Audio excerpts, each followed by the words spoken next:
বিসমিল্লাহির রহমানির রহিম। মোহতারাম দোস্তর বুজুর্গ, আল্লাহ সুবহানাহু ওয়া তাআলা আমাদেরকে এই পবিত্র মাহে রমজানে দাওয়াত ও তাবলীগের একটি মজমায় বসার তৌফিক দান করেছেন। এই জন্য দিল থেকে শুকরিয়া আদায় করি আলহামদুলিল্লাহ। মেরে মোহতারাম দোস্তর বুজুর্গ, আল্লাহ তাআলার অশেষ শুকরিয়া, তিনি আমাদেরকে আরেকটি মাহে রমজানের কাছে পৌঁছার তৌফিক দিয়েছেন। কত মানুষ গত রমজানে আমাদের সাথে ছিল, আজ তারা কবরের বাসিন্দা। আমরা বেঁচে আছি, এটা আল্লাহ তাআলার বড় দয়া ও মেহেরবান। রমজান শুধু রোজার মাস নয়, এটা ঈমানকে নবায়ন করার মাস, এটা গুনাহ মাফের মাস, এটা কোরআনের মাস। আল্লাহ সুবহানাহু ওয়া তাআলা কোরআনে কারীমের মধ্যে বলেন, ইয়া আইয়ুহাল্লাযীনা আমানু কুতিবা আলাইকুমুস সিয়াম, হে ঈমানদারগণ, তোমাদের উপর রোজা ফরজ করা হয়েছে। রোজা শুধু ক্ষুধা পিপাসার নাম নয়, বোগা থাকার নাম নয়। রোজা হলো চোখের রোজা, জিহ্বার রোজা, কানের রোজা, অন্তরের রোজা। নবী করিম সাল্লাল্লাহু আলাইহি ওয়াসাল্লাম বলেছেন, অনেক রোজাদার আছে যারা ক্ষুধা ও পিপাসা ছাড়া কিছুই পায় না। অর্থাৎ যদি গুনাহ না ছাড়ি তাহলে রোজার হক আদায় হয় না। মোহতারাম দোস্তর বুজুর্গ, রমজান হলো কোরআনের মাস। সাহাবাই কেরাম রমজানে ব্যবসা কমিয়ে দিতেন, এবাদত বাড়িয়ে দিতেন। আমরা কি রমজানে কোরআনের সাথে সম্পর্ক বাড়াবো ভাই? বলেন ইনশাআল্লাহ। যারা আমরা কোরআন শরীফ পড়তে পারি না, এই মাসে ইনশাআল্লাহ আমরা শিখব, যেভাবেই হোক ইনশাআল্লাহ আমরা শিখব।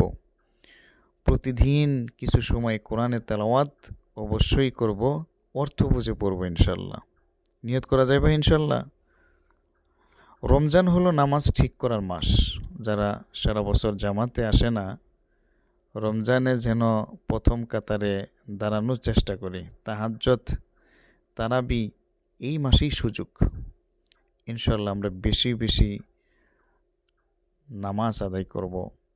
মোহতারাম দোস্তর বুজুর্গ, রমজান হলো দাওয়াতের মাস। মানুষ এই মাসে দিনের দিকে ঝুঁকে থাকে। আমরা যদি মহব্বত নিয়ে দাওয়াত দেই, অনেক মানুষ বদলে যাবে। ঘরে ঘরে তালিম চালু করতে হবে ফাজাইলে আমলের। মসজিদে তালিম করব, ঘরেও তালিম করব এবং অন্যদেরকে এই ফাজাইলে আমলের তালিম করার জন্য উৎসাহিত করব।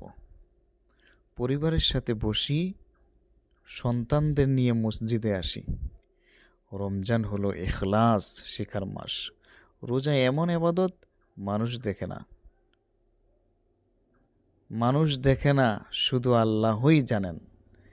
তাই আল্লাহ বলেন, রোজা আমার জন্য আর আমি এই প্রতিদান দিব।